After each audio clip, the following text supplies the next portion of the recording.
ஆண்டவா! அ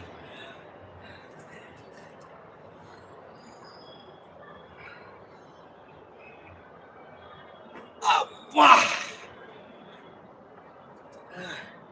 இது என்னால முடியுமா? ஐயய்யோ! வெயிட் ஆகுதே! உண்மையில பயங்கர வெயிட் ஆகுதுங்க. இருந்தாலும் பரவால்ல. நம்மளால முடியும். முயற்சி பண்ணுவோம். ஏன் முயற்சி பண்ணக்கூடாது? முயற்சி செய்வோம். எல்லா விஷயத்திலும் முயற்சி செய்வோம். ஓகே? தோக்குறோமா, ஜெயிக்கிறோமா முக்கியம் இல்ல. ஆனா முயற்சி செய்றோமான்றது தான் முக்கியம். ஓகேவா? அப்பா! ஐயய்யோ! ஆ. வாட்டா! ஆ. ஜெயிச்சுட்டுமாடா!